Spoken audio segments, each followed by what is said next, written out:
update time. It's about 9 o'clock. No Enfuego tonight. Too much to do. We start with my car. Last Wednesday, I think the 24th, that was a week ago, it went into Elite Finish. Went over to Kevin for a detail. The normal process, Car Pro reload, whatever else they do, deep detail, deep clean. Comes back just smoother, shinier. Now it's covered in dust from sitting in here for a week, but a significant visual improvement. I can totally tell in the shade and the sun. It's just an annual upkeep for the ceramic coating. So very good. Then we move on. How about here? The F10's in here just chilling. We did a couple service items. That new bumper went on about 10 days ago. We've got a few more pieces of hardware. To get the bumper on, I had to take off these little side covers by the tail lights. These things, that one went back in okay. This one was broken coming out. The tab is still stuck in there, so I have a new acceptor if I have to just replace the whole thing, but I got to figure that out still. And of course, while I'm messing with that, the tool slipped and put a big tear in the gasket, so we got a new gasket on there, which made alignment of the trunk a little difficult since the new gasket's all plump and it didn't want to shut at first, though it is okay now. So that's why kind of that's here. This carbon black 2000 low miler is just sitting waiting for an available lift and an MPI. This car is done minus 2 large services. 1, rear lower control arm bushings are going to be power flex. 2, timing chains and guides. We simply don't have the time. We're doing them on the M5 that's out back right now, but don't have the time here, so it's going to be sublet next week for that. The 25-year M5 is at the sublet right now, getting its rod bearings, high pressure Vanos line, a few other small items taken care of, and it will be back. It will be swapped for this car next week. This is a 2000 Sahara Beige E38 750IL with the M73 B54, something like that, V12. 130,000 mile car, needed a transmission. The pump inside the automatic transmission was bad and making noise. So we got a remanufactured, 5 HP 30 automatic.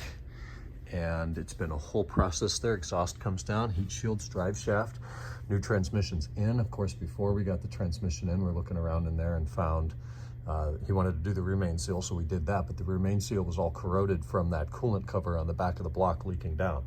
So we take the coolant cover off, a few of the bolts break off, have to be drilled out because of the corrosion from the coolant that was in dire need of being changed. So that turned into a coolant flush and all of that. Anyways, it's in. Came full of fluid, but you have to flush out the old lines, which we did with diesel per recommendation from the rebuilder, transmission refurbisher, rebuilder, whatever. And we're going to be looking for that later. A little stubby, what is that, 17 mil. There's something else up here, a little cap. Oh, roll of tape. Finding goodies at the end of the day. So big progress. I didn't quote enough. We had to raise the labor a little bit, but the transmission came in that big blue tub. There's the bleeder that they let us to do that whole thing with the diesel, so that goes back in here and will be picked up to go back to the transmission place.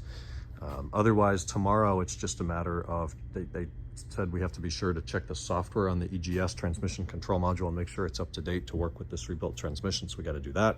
We're going to burp the cooling system finally one more time on a hill, make sure we got all the air out and the coolant's full, and then we do have to check the transmission fluid within a very specific operating range, so we'll be doing that as well. Now we move over here to Computer Naders 2008 Alpine White 3 E60 M5 factory manual.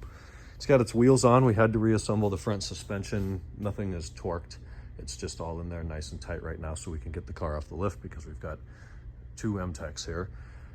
So Nate, we're still waiting on your, the bearings. You have the ARP bolts. It's some revision of the bearings you're waiting on that are coming in next week. When those come in, we'll schedule you to come down here. We'll get the car back up on the lift, remove or lower the lower subframe, rod bearings, high pressure Vanos pump, all that fun stuff. Can't wait. It's going to be a blast.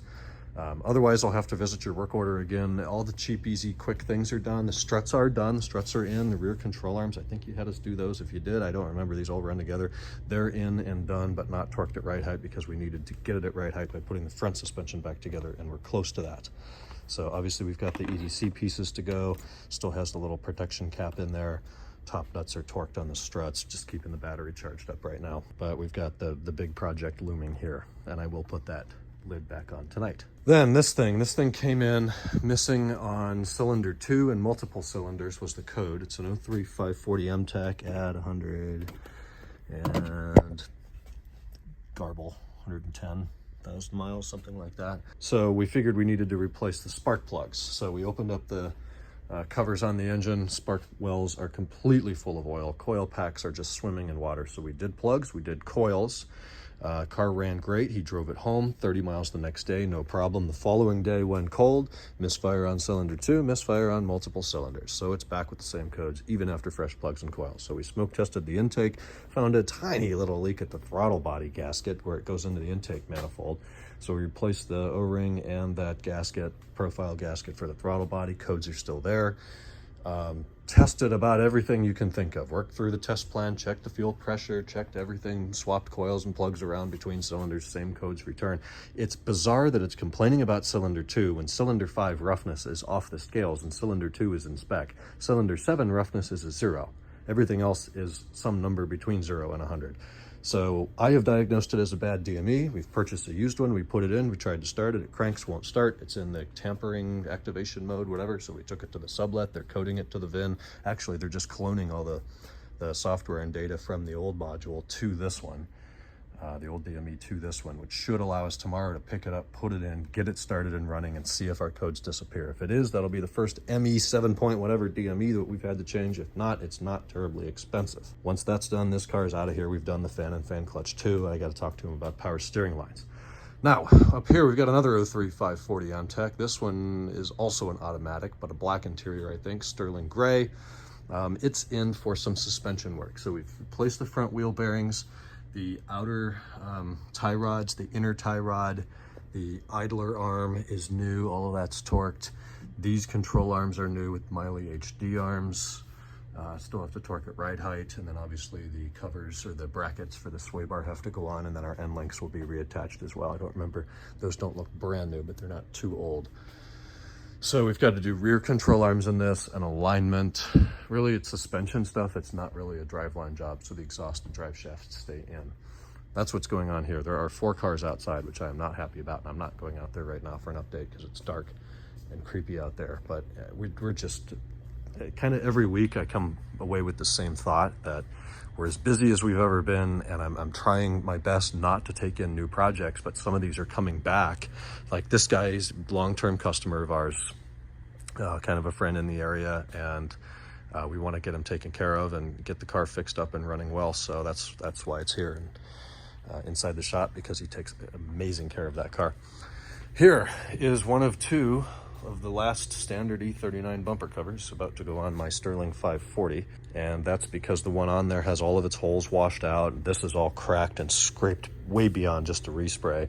In fact, someone has like glued angle iron in there to try to keep it together, and it's just not good enough. So I was able to get one of these as the last ones. We'll have it painted. I'm not taking it to the expensive body shop, get it close. Then I've got the plate delete cover here, and then I'm going to have him repaint the side impact strips as well while it's out for paint. I'm pretty sure the rest of the grills, fog lights, and surrounds are going to be moved over. Knowing me, if we find a bunch of brittle or broken hardware and tabs and fasteners there, I will replace them if they're not cost prohibitive.